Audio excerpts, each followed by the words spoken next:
Le but du diable, c'est quoi, bien-aimé? C'est de t'amener à pécher. T'amener à pécher en n'accomplissant pas ta destinée à cause des pensées de peur. T'amener à pécher à cause de la pensée de nostalgie de vouloir retourner en arrière. T'amener à pécher à cause de l'impatience. Mais ce ne sera pas ton cas dans le nom de Jésus. Parce que le diable sait que, bien-aimé, le péché nous éloigne de Dieu. Alléluia. Et Isaïe 59, verset 1 à 2 nous dit ceci. Non, la main de l'Éternel n'est pas trop courte pour sauver, ni son oreille trop dure pour entendre. Alléluia. Ce verset te dit quoi, bien-aimé? Dieu est prêt à agir. Dieu est prêt à entendre ta prière. Mais, verset 2, il nous dit ceci. Ce sont vos crimes ou vos transgressions qui mettent une séparation entre vous et votre Dieu. Ce sont vos péchés qui vous cachent sa face et l'empêchent de vous écouter. Il nous dit ici, ce sont nos péchés qui empêchent Dieu d'agir. Ce sont nos péchés qui empêchent Dieu de nous entendre. Bien-aimé, le péché nous éloigne de Dieu. Est-ce que tu me suis ce matin? Est-ce que je parle à quelqu'un ce matin? Un jour, j'avais donné, je donné ce témoignage ici, je donnais ça au niveau des jeunes. Il y avait ICC, il y avait un moment de témoignage où on rendait grâce à Dieu pour tout ce qu'il avait fait. Et à un moment donné, moi j'entendais les témoignages, je me suis dit, bon, moi aussi je vais témoigner. Et lorsque je suis venu témoigner, j'ai témoigné de ce qu'à l'époque je servais au niveau des jeunes, j'ai témoigné de ce que Dieu faisait au niveau des jeunes, ou plutôt ce que Dieu faisait au travers de moi.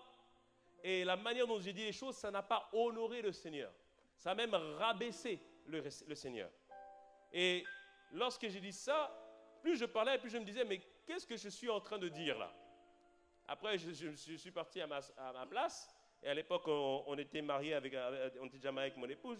Je lui ai dit, chérie, j'ai dit n'importe quoi là. Elle m'a dit, oui, tu as dit n'importe quoi. Épouse un homme, une femme qui te dit la vérité. Quelqu'un me dise un mot amen. Quelqu'un me dise un mot amen. Et dès que je me suis assis, j'ai senti une froideur à l'intérieur de moi, bien-aimé. J'ai su que j'ai attristé le Saint-Esprit. Une froideur, bien-aimé. Mais une froideur genre, limite, on t'a mis dans un glaçon, quoi. Et à partir de ce jour-là, je voulais lire la Bible. Il n'y avait plus rien, bien-aimé. Moi qui appréciais la Bible, moi qui avais des révélations, il n'y avait plus rien. Tu lis la Bible, lettre morte. Tu vas prier, tu ressens rien. Tu vas à l'église, tu ressens rien. Il y a louange d'adoration, tu ressens rien. J'ai dit, Seigneur. Et c'est là que j'ai su pourquoi David, dans le psaume 51, a dit, Seigneur, ne m'enlève pas de ton esprit. Bien-aimé. Si Dieu enlève ton esprit, bien-aimé. Bien-aimé. Et j'ai dit, Seigneur, qu'est-ce que j'ai fait?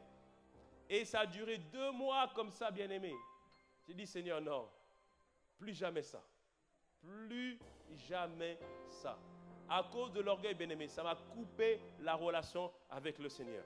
J'ai demandé pardon. Ça a pris 2 mois, mais après, c'est revenu. Amen. Amen.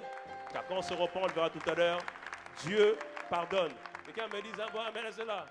Alléluia.